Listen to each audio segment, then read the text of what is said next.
Good morning, everyone. Welcome to the Metropolitan Planning Organization Board meeting.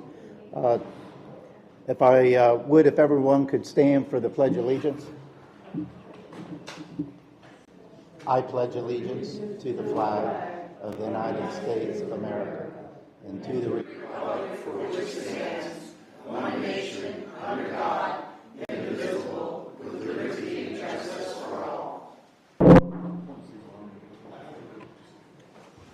Would you call the roll, please? Greenwell. Hammond. Here. Sandelli. Pendergrass. Here. Wayne. Street. Here. Burton. Watkins Brown. Here. Spencer. Here. Shepherd. Long. Here. Austin. Hayden. Carr. Welsh. King. Here. Miller. Here. Laura Carr. Here. Forbes. Corey. Here. Ribble. Here. We have quorum. Thank you. Item 1 is public comment on the consent agenda items. Do we have any public comment on items 2A through E? Okay, seeing none, we'll go ahead and move to the consent agenda. I'll move approval, Mr. Chair. Second. Is there any discussion by the board?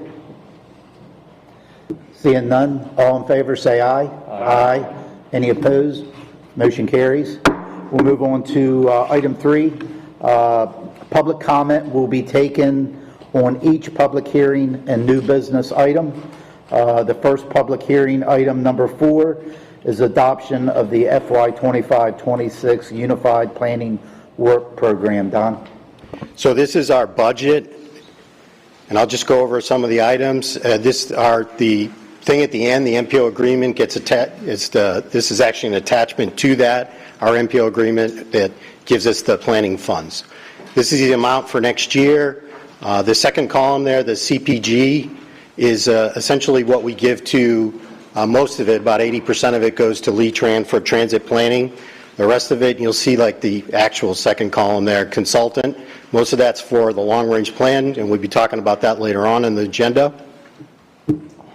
These were the comments that Federal Highway had. We're talking about we have a requirement to spend 2.5% of our planning budget on complete streets, and obviously updating a bike ped master plan will complete that. We also had a roll forward, and they wanted that identified, and I put that in there with specifically with a note on the bottom. Summarize the public involvement activities. That's included on 10 and 11. They give us a noteworthy comment, and then also I wanted to know when it was going to be approved by the board, and that's on the front page. We had some comments from FDOT as well that have been addressed in here, and I put the page numbers that they're on, and some of it, for instance, we don't have a cost allocation plan or indirect cost because everything we do is a direct cost. Again, there were some planning factors. I had to do like a matrix as part of that process, so we've addressed that in the page numbers, and then also the correct signed certifications that the chair will sign at the end of the meeting after approval. Are there any questions and comments? Open it up to the board for any questions or comments. Okay, seeing none, is there any citizens' input on this item? Okay, did I see a hand raised back there? No? Mr. Chair, I'll move the budget. Second. Okay. Seeing no discussion, could you call the roll, please? Commissioner Hammond. Yes. Pendergrass. Yes. Streets Jr. Yes. Watkins Brown. Yes. Spencer. Yes. Long. Yes.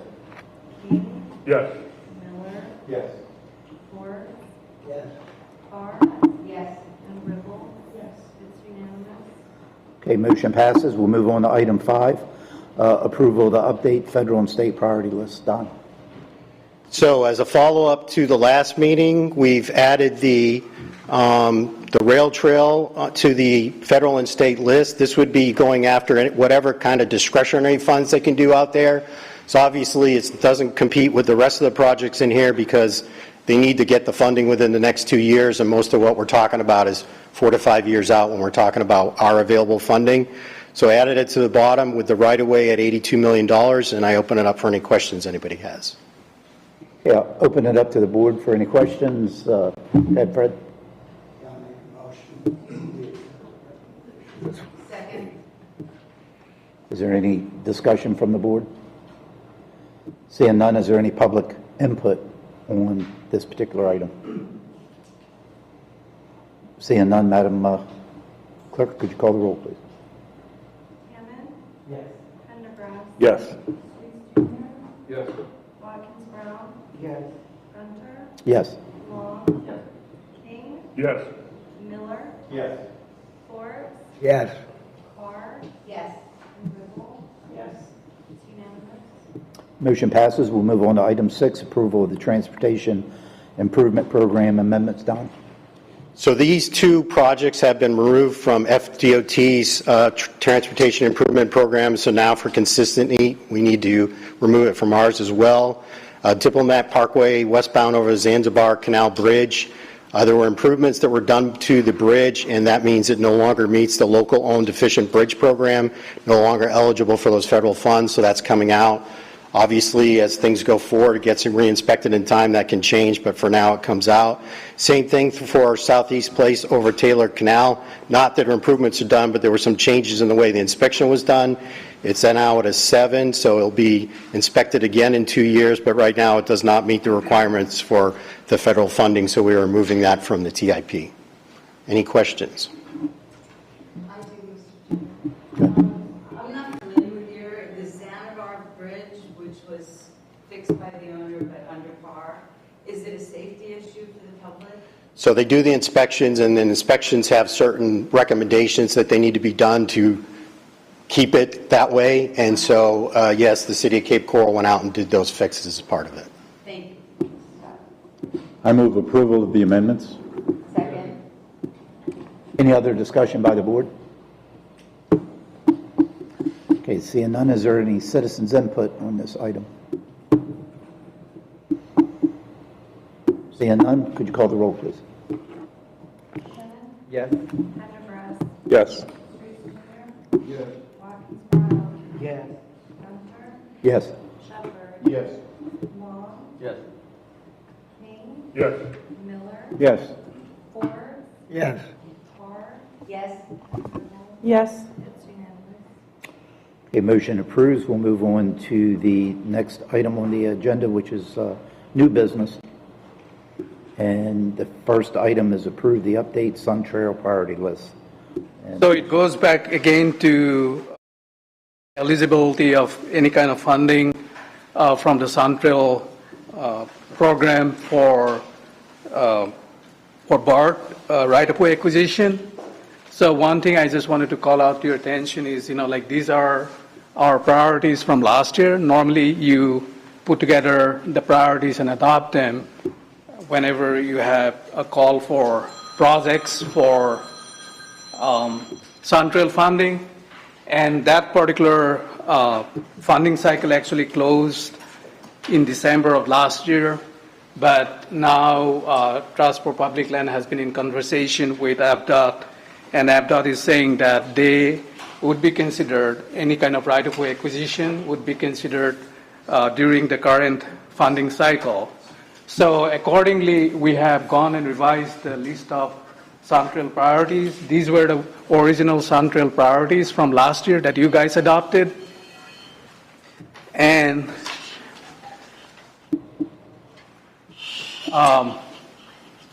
those are the new ones.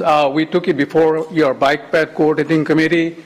They decided to add the BART acquisition and also project development phases going forward, whether it's designer construction, PD&E, as priority number 3. So the one thing that I wanted to call out to your attention, because at your last meeting there was some discussion regarding what would be the cost of the construction going forward if right-of-way were to be acquired and all that. So we had a consultant look at the cost, and they provided engineers level cost estimates. And this was what used to be as part of the feasibility study cost report, that was $4 million to $6 million actually per mile, so that would have meant anywhere from $60 million to $90 million. But now we have engineers itemized cost, and this is option A, which option A is basically does not include any pedestrian bridge over any of the major roadways like Corkscrew Road or Bonita Beach Road.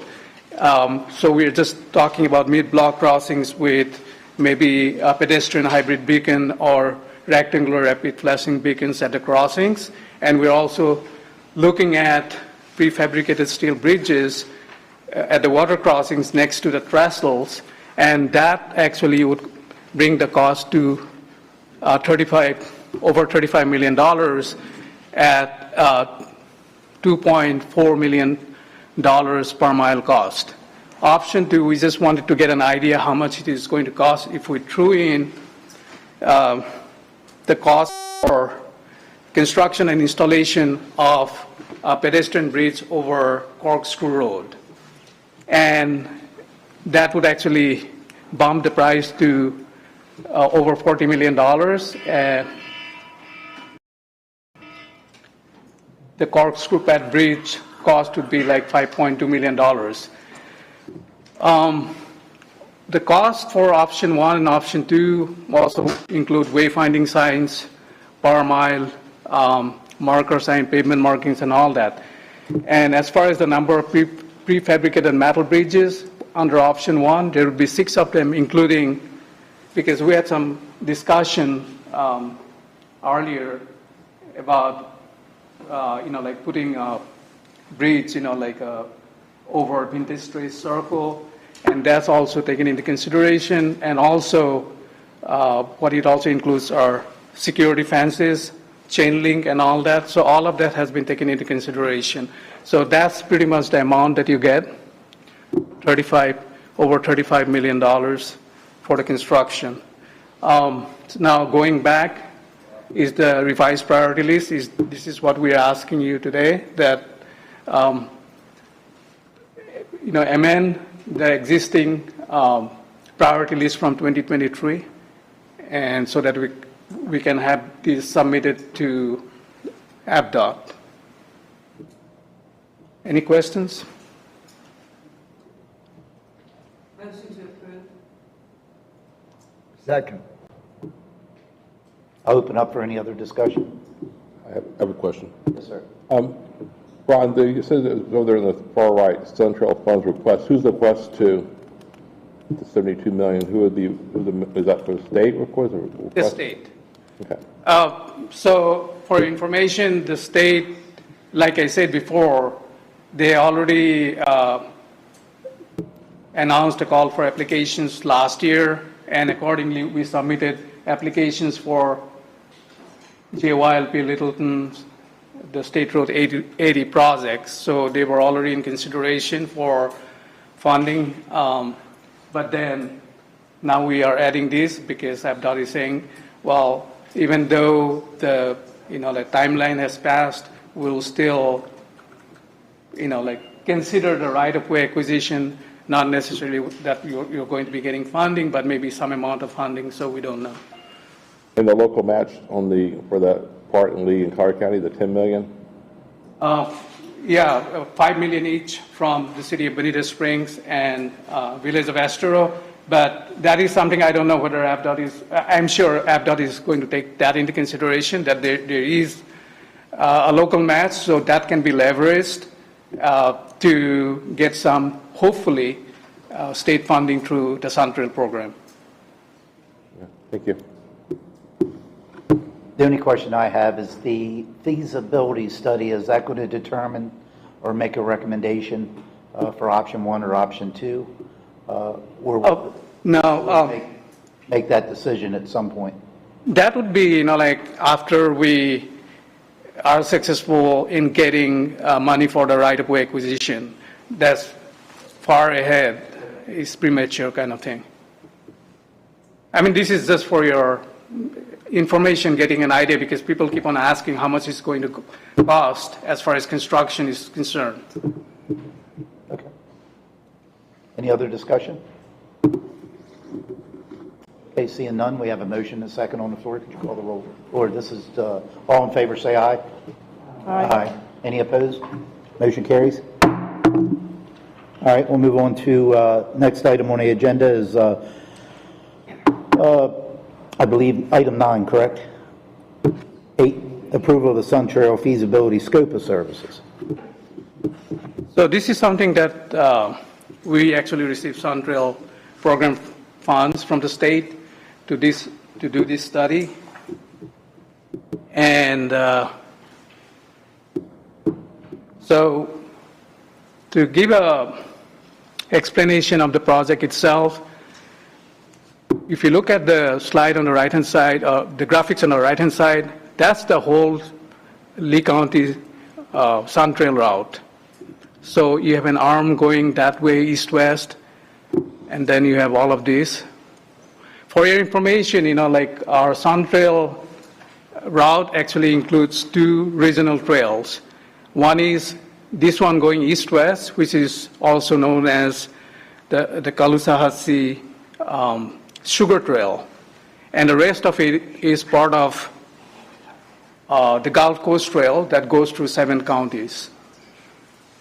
So what we have in here, that's the particular project in here that's being zoomed in here.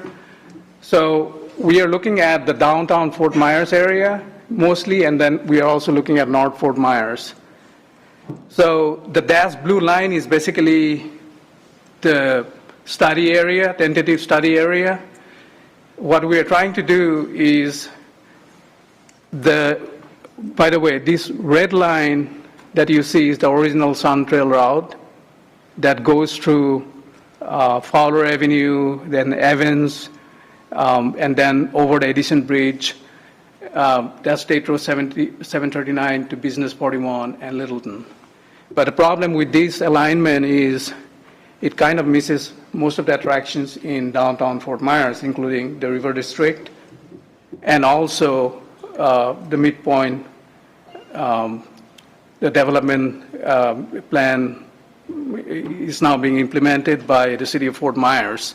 So what we try to do is basically take the advantage or take the opportunity that the state is now building a sidewalk over the Caloosahatchee Bridge, and then basically figure out an alternate alignment that would not miss any of the downtown attractions, and then go over the Caloosahatchee Bridge using the sidewalk, 8 feet wide sidewalk that is under construction right now, and then take opportunities in the North Fort Myers side to be able to build maybe shared use path, or it could be as part of within the existing road right-of-way, or it could be an off-road trail.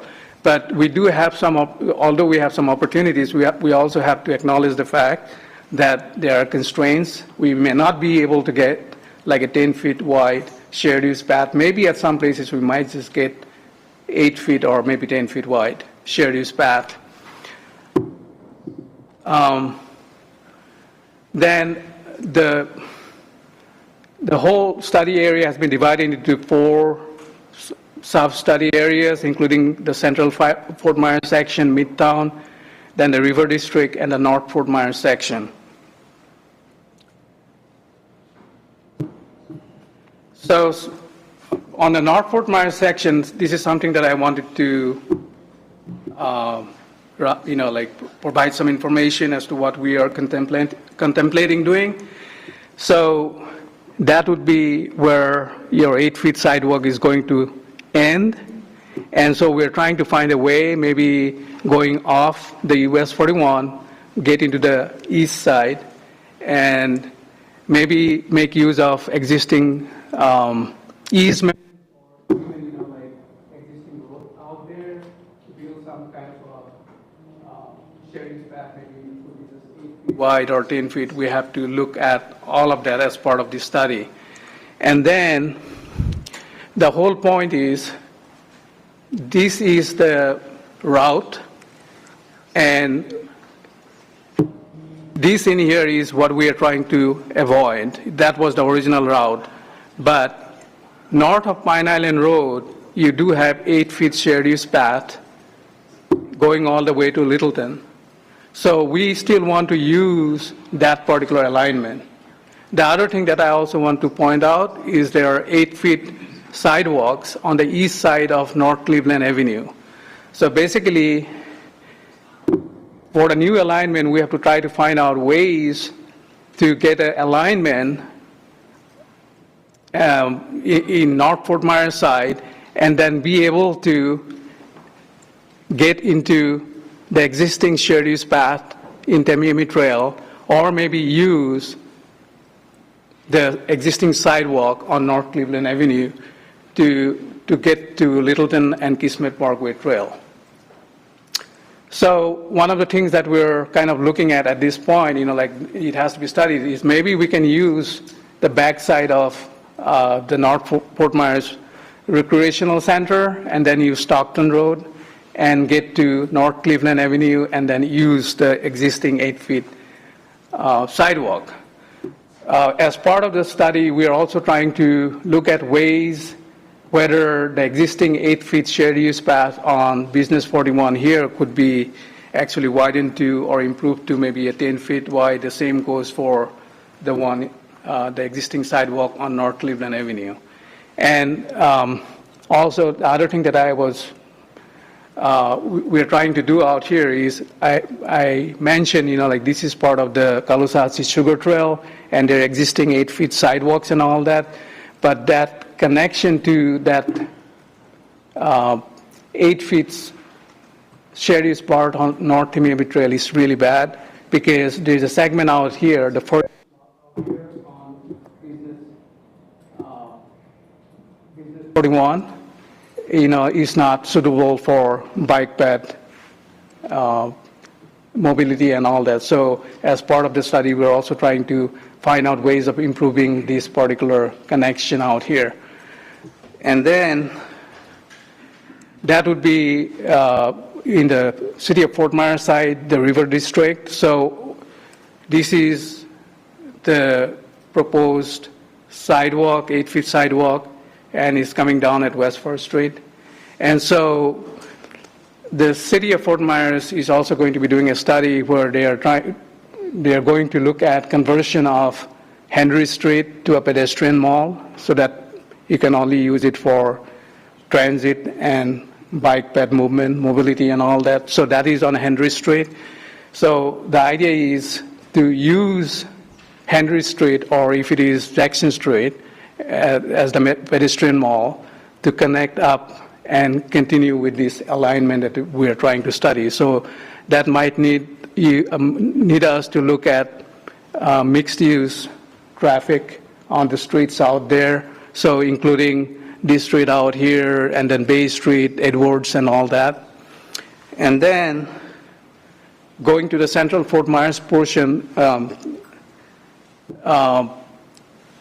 actually a little above Canal Street is where you have the midpoint, sorry, not the midpoint, the midpoint development, and the city of Fort Myers are actually putting together streetscape cross sections, and one of the proposals is basically use Jackson Street to build a shared use path, probably like a 10 feet wide shared use path, and they would have landscaping out there, wide sidewalks, make it very pedestrian friendly and complete straight.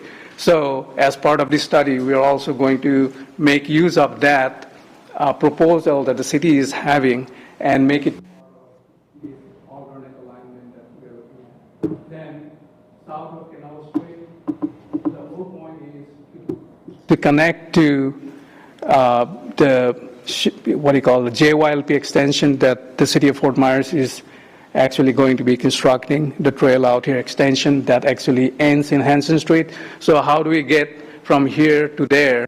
So we can keep on going on Jackson Street. Maybe look at again continuing the shared use path that the city of Fort Myers is considering as part of its midpoint study, and then use Hanson Street. look into some improvements on Hanston Street to make it more complete street. Or we could use Canal Street, there's a dirt road out here, and then use the easement right next to the canal, the 10-mile canal, and that would actually give us an opportunity of looking into a shared use path or something like that, more right of way. So that's pretty much what I have. So I would like you guys to approve the scope today. Yes, sir. Ron, thanks so much for the presentation. I think you're on the right track, taking advantage. I think you're on the right track, taking advantage of the new sidewalk that's going to be built over the Caloosahatchee Bridge there. What would we have to do to amend this scope if we wanted to continue the path along North Cleveland Avenue there? I'd like to see that studied as well. One of the reasons why is because it looks like on the south side of the river, according to your feasibility study, we're gonna try to reroute this thing through downtown to take advantage of the attractions and things that are going on downtown. But then it seems like when you get over to the north side, you're going to try and now route it through a residential neighborhood. It seems to me like it'd be more intuitive to just stay on 41 where most of the North Fort Myers businesses and attractions would be. So what amendment would we have to make to include 41 in that pink area there? No amendment. We can always do it, like you were saying. We have had discussions at our advisory committee meetings. One of the things that I understand what you were getting at, and the fact that there's mixed-use development coming up, and then there would be other developments and all that kind of things. A couple of things that I want to point out. Even if we do not continue a shared use path on Cleveland Avenue through Pondella and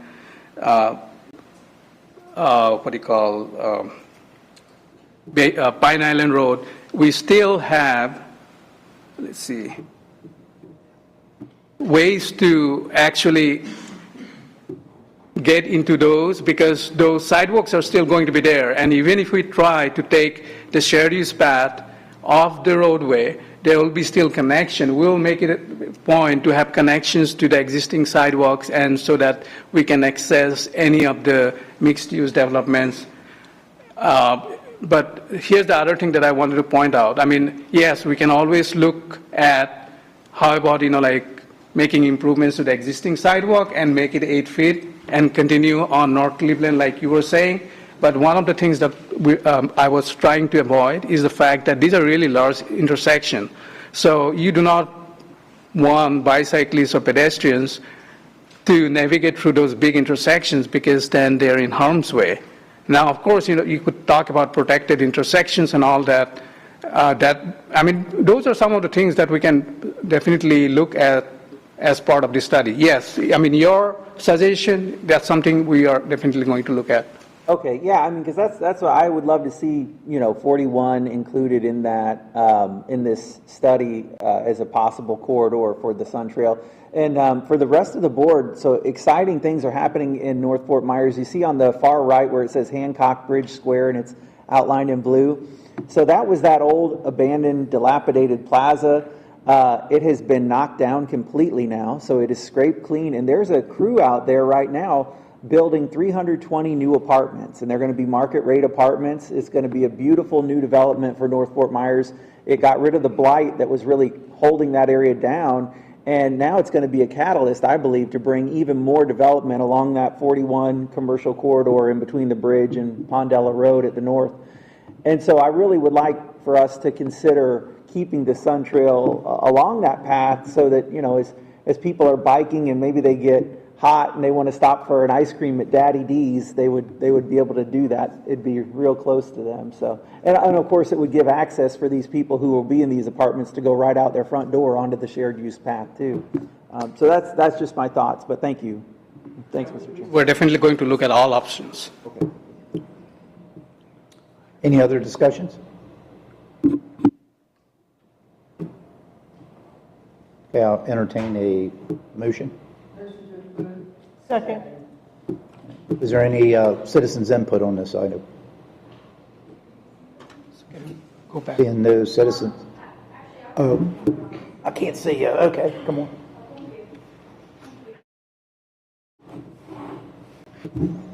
Thank you, Marcia Ellis, for the record. Appreciate the opportunity to speak before you this morning. I would like to say I'm highly in support of these bike trails. I want to point out that Medellin, Colombia, right, in a city of 2.5 million, they took initiative on to create 30 green corridors. This is the second largest city in Colombia, to combat heat, specifically to combat urban heat islands. So I think when we have these discussions about corridors for people to realistically use to move around our urban spaces or spaces in general, that we have to look at how do we green them, because otherwise they might stop at that ice cream store and never move beyond there. So this is the reality that we live in. We have a special responsibility here in Southwest Florida in the subtropics, given heat concerns, I think, to approach this in a more integrated way. The cost, and these are 2021 numbers, they employed 75 gardeners to maintain those 30 green corridors, so it's a source of employment at $1.50 per square meter. So I think that when we discuss BERT, for instance, when we discuss these rerouting options that are available to us, that we have to be realistic. When we look at the difference between something like a corridor down on Estero Boulevard versus, say, what's headed out Alico Road, there's a world of difference between the amount of heat that you're exposing people to in those two scenarios. And to that end, I would like to call attention to Ordinance 2102, which has to do with the Conservation 2020 program under the program criteria G.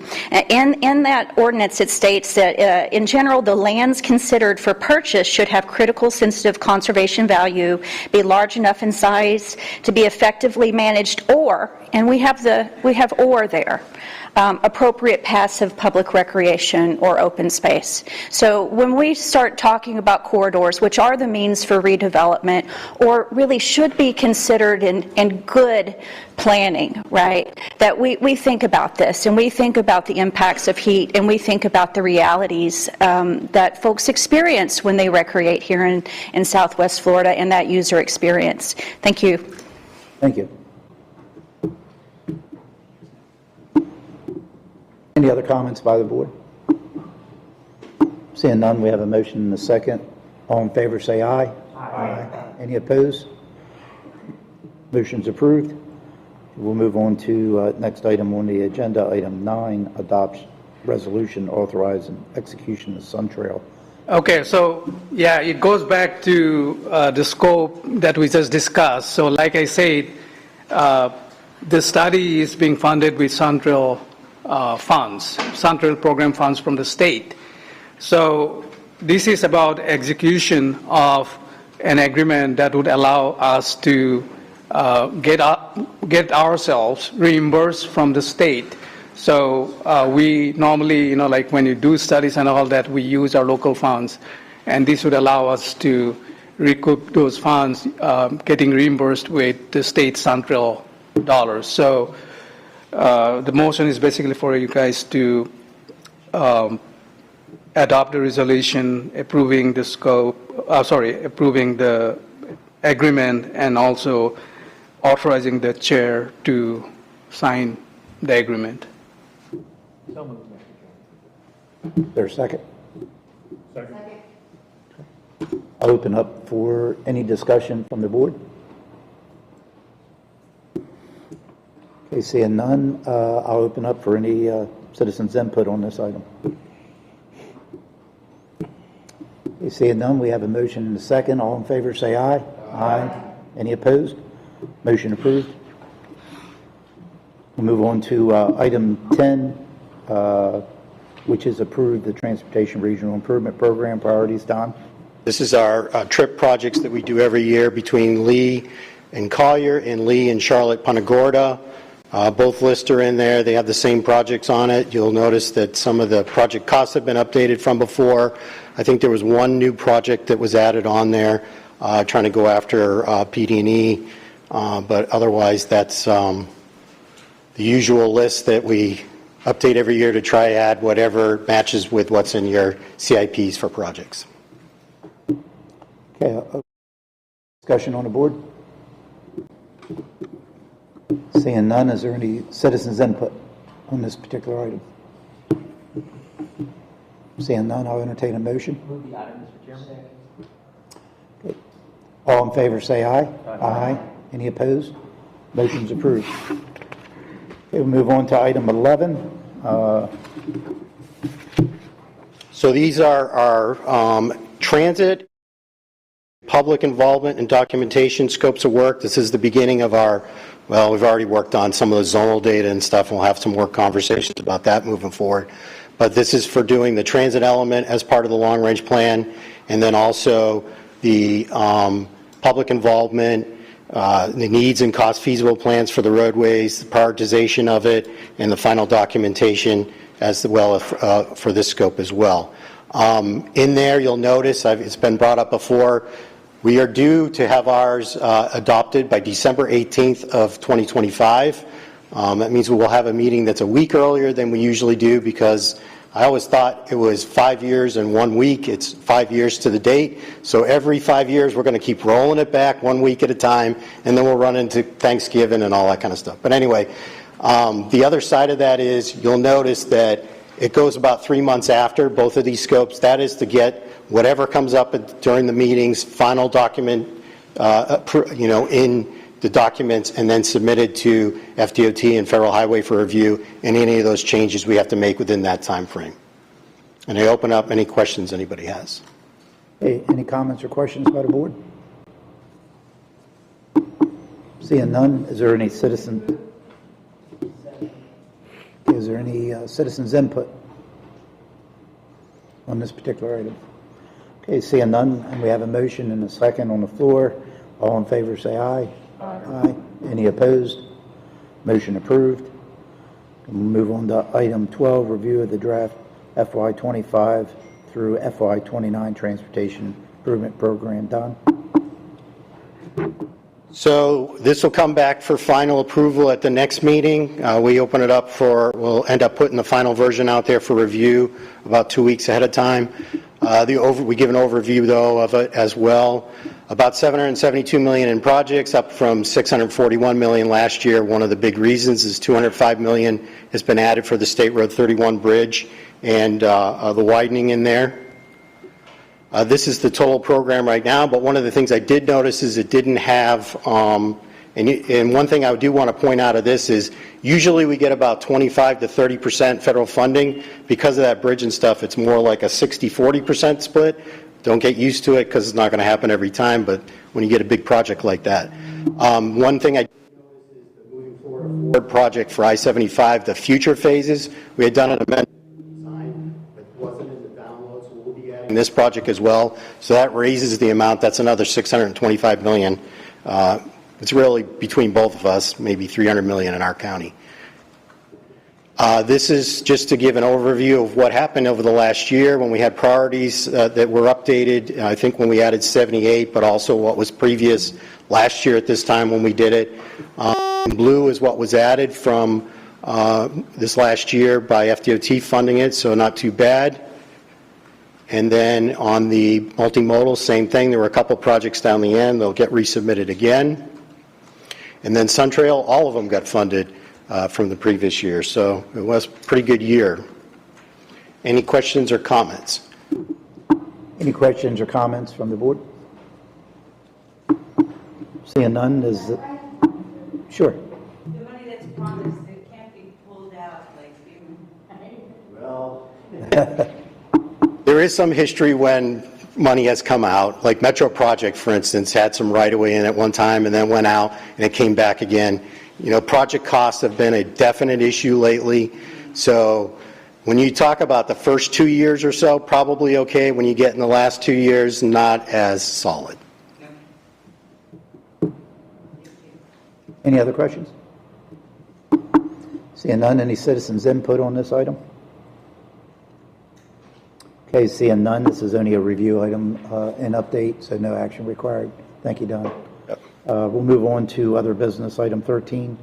public comments on items not on the agenda. I do have a few cards. First card that I have is a Doug Hathaway.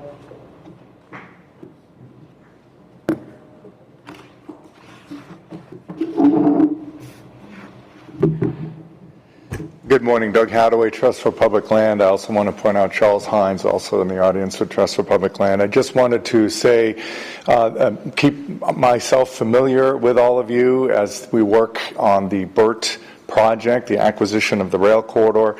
Want to encourage you any time to reach out to me or Charles to talk about in more detail of your level of interest, the partnerships we're creating, the funding strategy we're implementing, and the community outreach we're undertaking directly, including talking about the benefits of this project in the communities throughout Lee County and beyond, quite frankly. Also directly addressing any questions and concerns that are coming from the community. We're on top of it and we're engaging with all of that. Mostly for Mr. Gaither's benefit, when I saw that chart about the funding for Centrail with the BERT project at $72 million, just wanted to highlight we'll work closely with the MPO staff as well as the jurisdictions in this community. It may not be $72 million being asked for Centrail. We have a very diverse scope, identified sources of funding that we're implementing, so I just wanted to point that out to you as well. Thank you very much. Thank you. Next person have on the list in no particular order is Marcia Ellis.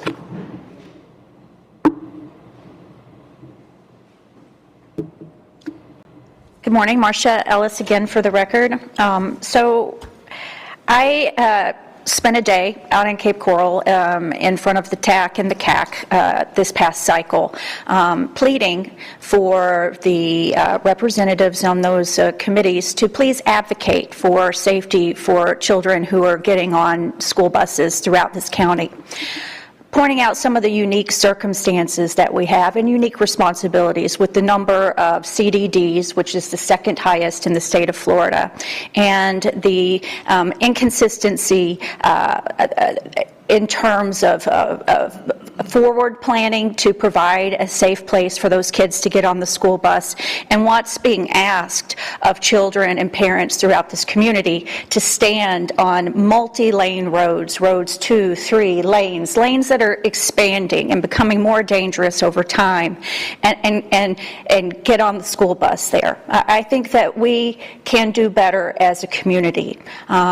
Even when communities build internal systems into their plans, their developments, those are not being utilized. And even after a couple of years of complaining and asking for forward planning, it still appears that the best this community is willing to offer is potentially, pull-offs off of major roads. And even with the investment that I myself have made through countless emails, writings, appearances before you for a safe bus stop for our kids out east of Alico, we still are not going to have a pull-off there, right? We're going to have that bus pull into a separate lane along with all the traffic that is going to hang a right at the future intersection of Corkscrew and Alico. All right, and already when you go to pull off the road there to turn in, people are right up on you. And let me define the characteristics of that traffic. Endless dump trucks, right? Endless dump trucks. So we have a compatibility issue because we've pushed immature development into areas where we still have active mining of natural resources.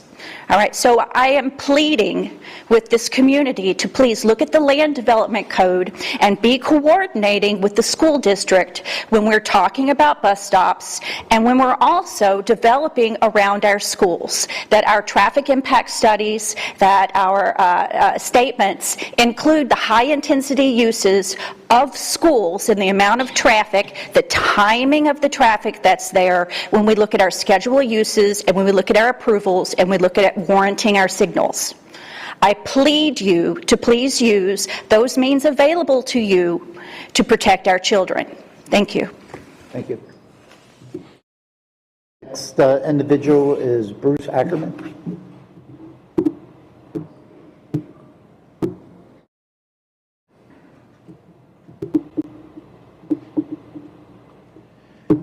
Morning, Mr. Chairman and members of the MPO. Thank you for the opportunity to speak with you this morning. I'll be very brief. I know you all have busy schedules. I am Bruce Ackerman from the Vines and chair of its Rails to Trails Committee. I wanted to thank the Village of Estero, the MPO, Doug Hadaway and Charles Hines for taking to heart and addressing the safety and security concerns of the Vines. Charles Hines recently hosted us on a tour of the Legacy Trail in Sarasota, which was attended by our Vines leadership as well as Mayor McLean from Estero. TPL and the Village of Estero have committed to the Vines to hire a landscape, architectural, and engineering firm to design flyovers, fencing, berms, and landscaping to keep the Vines secure. We appreciate, in these volatile political times, that our leaders have identified our issues and have agreed to do the right thing to address them. With their continued cooperation, we will continue to work with them to achieve a successful plan that's acceptable to all of us. Thank you very much. Thank you. I don't have any other cards. Anyone from the community that wishes to speak during citizens' input? Okay, seeing none, we'll move on to item 14, Lee Tran's report.